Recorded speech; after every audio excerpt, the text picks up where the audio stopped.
ফজরের 2 রাকাত সুন্নতের পরে 100 বার দোয়াটি পড়ুন, দুনিয়া আপনার কাছে নত হবে, আপনি ধনী হয়ে যাবেন ইনশাআল্লাহ। এটা আমার কথা নয়, নবী সাল্লাল্লাহু আলাইহি ওয়াসাল্লাম নিজে জানিয়ে দিয়েছেন। জিয়াউন নবী এই কিতাবের 5 নম্বর খণ্ডের 902 নম্বর পৃষ্ঠায় এই হাদিসটি রয়েছে। ইমাম মালিক রাহমাতুল্লাহি আলাইহি তিনি এই হাদিসটি বর্ণনা করেছেন। ইবনে ওমর অর্থাৎ আব্দুল্লাহ ইবনে ওমর রাদিয়াল্লাহু তাআলা হাদিসটি বর্ণনা করেছেন। ইমাম মালিক রাহমাতুল্লাহি আলাইহি সূত্রে আব্দুল্লাহ ইবনে ওমর রাদিয়াল্লাহু তাআলা এই হাদিসটি বর্ণনা করেছেন।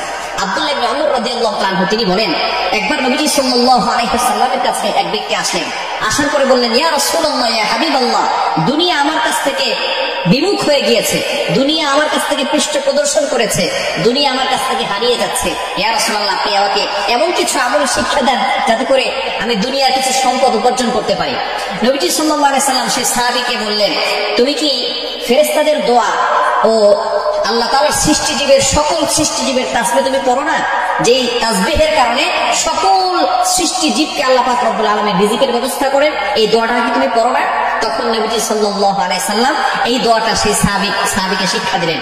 এই সাহাবী সেখান থেকে চলে গেলেন। চলে যাওয়ার পরে কিছুদিন থেকে আসলেন। আসার পরে বললেন, ইয়া রাসূলুল্লাহ, ইয়া হাবিবাল্লাহ, আপনি আমাকে যে দোয়াটা শিক্ষা দিয়েছিলেন এই দোয়াটার আমল আমি করেছি। এই আমল করার পরে আল্লাহ পাক রব্বুল আলামিন আমাকে এত পরিমাণ সম্পদ দিয়েছেন, এই সম্পদ রাখার জায়গা এখন আর আমার কাছে নাই। সুবহানাল্লাহ বিহামদি। কালিমা জিকির আপনি কল্পনা করতে পারছেন, ছোট্ট একটি দোয়া, চমৎকার একটি দোয়া, সহজ একটি দোয়া, যে দোয়াটা পড়লে আল্লাহ পাক রব্বুল আলামিন আপনার কাছে দুনিয়াটাকে নত করে দিবেন। দুনিয়ায় আপনি আল্লাহ পাক রব্বুল আলামিন দুনিয়াতেও আল্লাহ তাআলা সম্পদ দান করবেন, আখিরাতে আল্লাহ তাআলা আপনার জন্য সহজ করে দিবেন। চমৎকার একটি দোয়া হচ্ছে সুবহানাল্লাহি ওয়া বিহামদিহি সুবহানাল্লাহিল আযীম আস্তাগফিরুল্লাহ, সুবহানাল্লাহি ওয়া বিহামদিহি সুবহানাল্লাহিল আযীম আস্তাগফিরুল্লাহ। কখন পড়বে? সুবহে সাদিকের সময়। এই সময়টা হচ্ছে 2 রাকাত নামাজ, অর্থাৎ ফজরের 4 রাকাত নামাজ, 2 রাকাত সুন্নত, 2 রাকাত ফরজ। 2 রাকাত সুন্নতের পরে এবং ফরজের আগে এই সময়টা পড়লে বেশি গ্রহণযোগ্য হবে। এই সময় পড়লে, কেননা আযানের পরে ইকামতের আগে দোয়া করলে সেই দোয়াটা কবুল হয়। এটা আমরা অনেকে জানি না। আর দোয়া লা ইরাদ্দু বাইনাল আযান ওয়াল ইকামা, আযান এবং ইকামতের মাঝখানে যে দোয়াটা করা হয় সেই দোয়া আল্লাহ পাক রব্বুল আলামিন অ্যাকসেপ্ট করে নেন, কবুল করে নেন। এই সময় যদি আপনি 100 বার এই দোয়াটা করতে পারেন প্রতিনিয়ত, আল্লাহ পাক রব্বুল আলামিন আপনাকে ধনী বানিয়ে দিবেন, দুনিয়া আপনার কাছে নত করে দিবেন।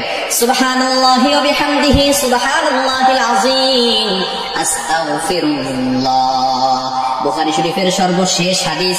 চমৎকার এই হাদিসের ভিতরে 2টি বাক্যের কথা উল্লেখ করা হয়েছে।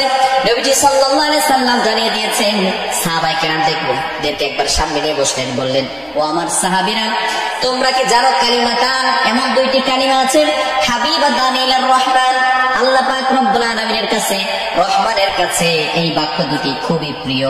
এমন 2টি বাক্য আছে যে বাক্য দুটি আল্লাহ তাআলার কাছে খুবই প্রিয়। খাফিফাতান আলাল লিসান, মুখে উচ্চারণ করা সহজ। সাহাবায়ে কেরাম হতবাক হয়ে গেলেন, আল্লাহর কাছে সবচেয়ে প্রিয় বাক্য কোন দুটি হতে পারে? এবার সাহাবায়ে কেরাম একটু নড়ে চড়ে বসলেন। ইয়া রাসূলুল্লাহ, বলেন না বাক্য দুটি কি? নবী সাল্লাল্লাহু আলাইহি সাল্লাম বললেন, খাফিফাতান আলাল লিসান, মুখে উচ্চারণ করা সহজ। এরপরে সাহাবায়ে কেরাম আরেকটু নড়ে চড়ে বসলেন, মুখে উচ্চারণ করাও সহজ, আবার আল্লাহর কাছেও প্রিয়, এমন কি বাক্য ইয়া রাসূলুল্লাহ একটু বলেন। এরপর নবী সাল্লাল্লাহু আলাইহি সাল্লাম বলছেন, সাকিলাতান ফিল মিজান, শুধু তাই নয়, মিজানের পাল্লায় সবচেয়ে ভারী হবে, বেশি ভারী হবে আমলটি। এবার সাহাবায়ে কেরাম নড়ে চড়ে বসলেন, ইয়া রাসূলুল্লাহ বাক্য দুটি বলেন না।